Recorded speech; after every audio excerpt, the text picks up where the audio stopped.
seorang rasul yang sangat militan dalam mengiring Tuhan, menjadi misionaris, penginjil yang sangat dipakai secara luar biasa oleh Tuhan. Dan dia sangat kita kagumi. Dia adalah seorang rasul yang banyak menulis di kitab Perjanjian Baru. Dia adalah Paulus, teman. Keberhasilan Paulus dalam memberitakan Injil baik di Turki, di Roma, di Spanyol, termasuk juga di Asia Kecil, kita melihat bagaimana peran Paulus ini sangat luar biasa dalam memberitakan Injil. Dia seorang yang militan, dia seorang yang sangat luar biasa. Namun keberhasilan dia ini perlu kita lihat orang-orang yang menyertainya. Tidak mungkin Paulus berjalan sendiri. Kita akan membahas salah satu orang yang menyertai dalam perjalanan Paulus, tepatnya di misi yang ketiga. Nah, siapakah dia? Dia adalah Aristarkus. Aristarkus merupakan seorang penginjil dalam tokoh Alkitab Perjanjian Baru yang dicatatkan atau dituliskan sebagai rekan sekerja rasul hebat, yaitu Rasul Paulus. Dia lahir di Tesalonika, Makedonia. Dia seorang Kristen dan dia memberikan hatinya atau memberikan hidupnya untuk melayani Tuhan bersama dengan Paulus. Namanya pertama kali disebut dalam kitab Kisah Para Rasul pasal yang ke-19 ayat yang ke-29. Ada 3 kitab yang menyebut nama Aristarkus atau yang menyinggung nama Aristarkus ini, yaitu kitab Kisah Para Rasul, kitab Kolose, dan kitab Filemon.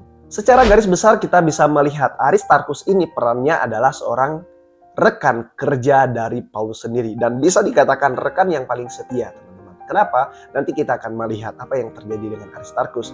Dan kita akan membahas lebih dalam lagi tentang Aristarkus setelah yang satu ini.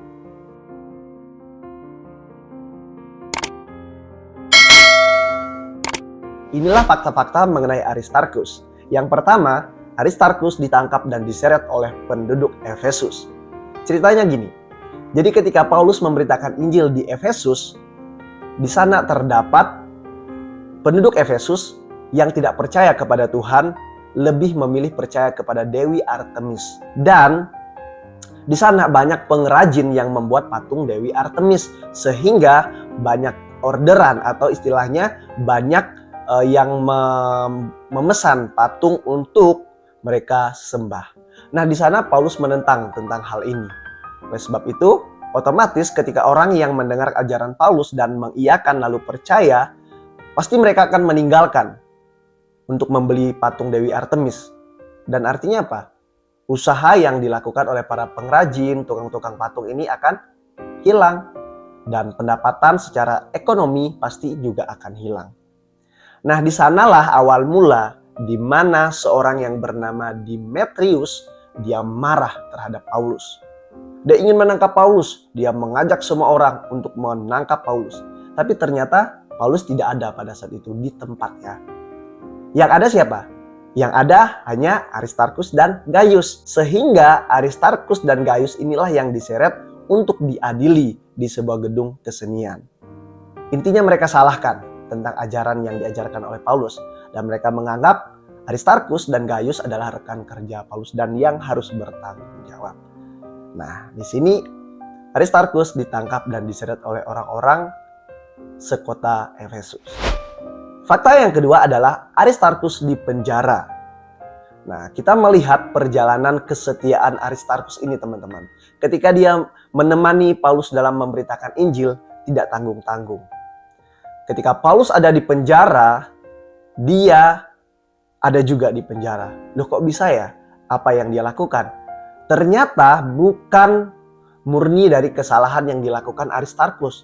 Maksudnya adalah entah Aristarkus berbuat kriminal atau mencuri atau menghujat atau lain sebagainya, tidak. Melainkan Aristarkus ini menggantikan Epafras. Aristarkus menggantikan Epafras sebagai orang yang dipenjara. Tapi dengan catatan, dengan kerelaan hati. Ada ya orang seperti ini yang merelakan dirinya di penjara. Ya, alasan kenapa Epafras tidak dipenjara ya tidak dicatat ya. Mungkin kita akan bahas lain waktu.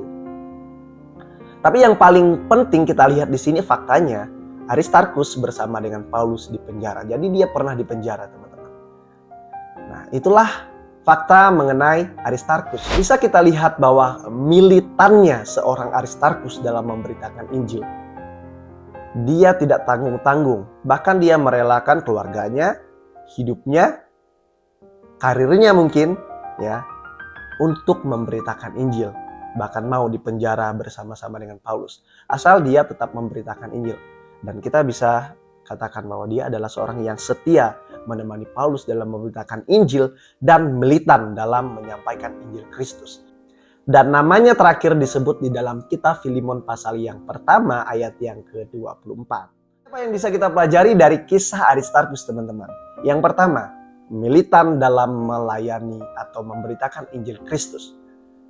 Kita harus menjadi orang yang berani menyampaikan Injil dimanapun kita berada.